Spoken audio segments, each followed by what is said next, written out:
you said customers or consumers need to be drivers when it comes to data.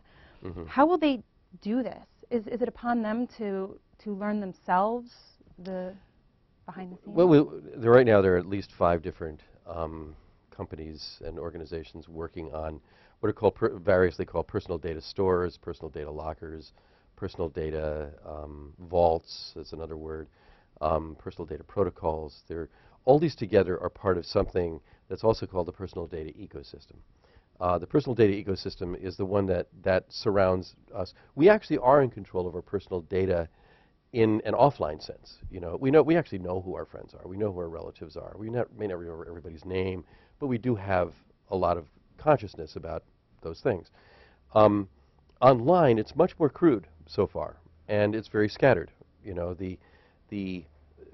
What Yahoo thinks my favorite movies are, and who my friends are, and what Facebook thinks, and what Flickr thinks, and what some others think are all different things, and they're not really doing any thinking either. So we're at a fairly early stage right now where stuff we know that others know is mostly under the control of others. So, but there will be invented things that allow us to do that. What they end up being called is an open question. But development is still fairly early with this stuff. But just in the last few months, we're starting to see it come to the fore. We're starting, Steve Case invested in personal.com. Singly, SANG.ly is another new one that came along.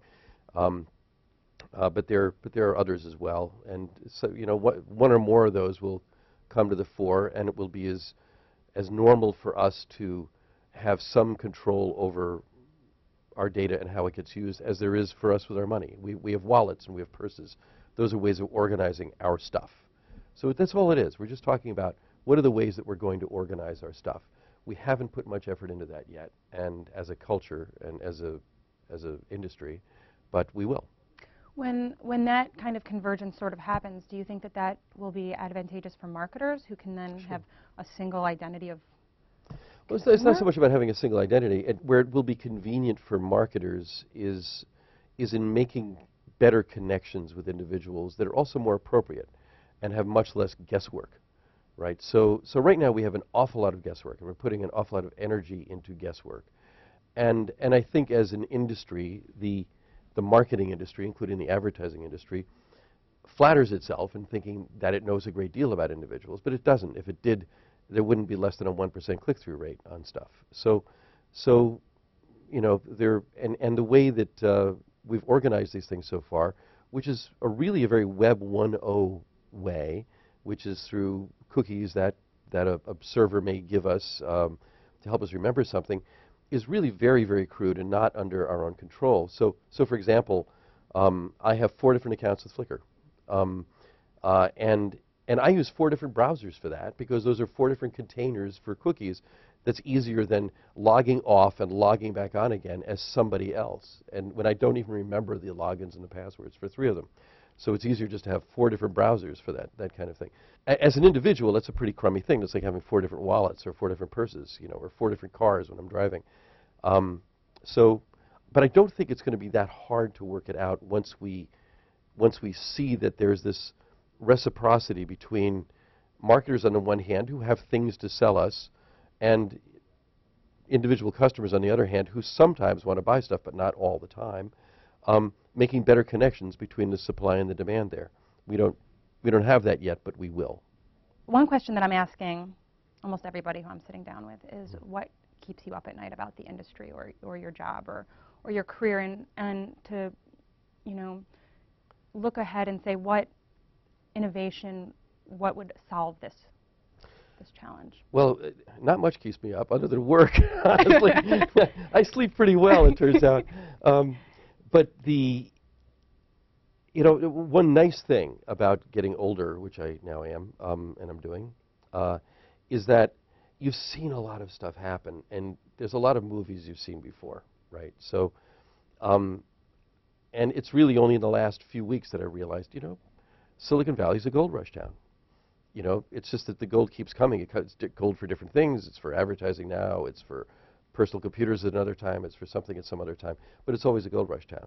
And and it's all temporary. I mean, all of the buildings that Google occupies used to have SGI and Mentor Graphics and Thinking Machines and Sun Microsystems and Adobe and some other companies there, and other companies will be there after Google's gone. And that's not a knock on Google. It's just, you know, if you look at the fullness of time, there are these phases we go through. But as I'm getting older, also, I'm looking for the things to help with the things that are going to be permanent improvements on what we do. So that's why I've been working on VRM, which stands for Vendor Relationship Management. It's just basically the box of tools, the car, the wallet, the purse that is ours that we use to interact with the world. And we don't have that yet. And so, and we will. I mean, whether I was working on this or not, it would happen eventually anyway. I think it was implicit in personal computing 35 years ago, and it was implicit in the internet when it went commercial in 1995. It's still implicit now. And my goal is to see some of this stuff built out in the next, 5 to 10 years. And it will be. I think a lot of it will be built out in the next year.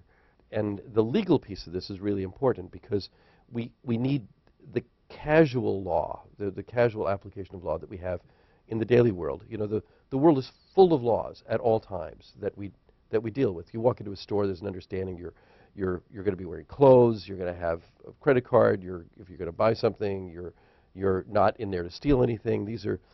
There are laws against all those things, but you don't have to sign something when you go in. You don't have to become a member of the store in order to shop there. You do now because of the loyalty card thing, which is copying something that's broken on the web, and they'll get over that eventually. But there's a need for the same kind of casual interactivity that comes from everybody kind of knowing how commerce works. And we don't have that yet, but we will. It seems to me that what you're saying actually requires a lot of change on the side of the publishers and the marketers as well, beyond the tools. Here's an interesting thing, every company hates their website right now. They hate their website. Everybody hates their website. The people who go there hate their website.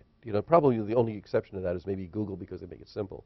But even where I have to adjust Google because I have my Gmail account or something, I can garbage it up with all kinds of stuff. But I look at that and I think, I don't want that. So my point there, though, is that we're, all marketers and all salespeople and all companies that are active are busy changing everything all the time.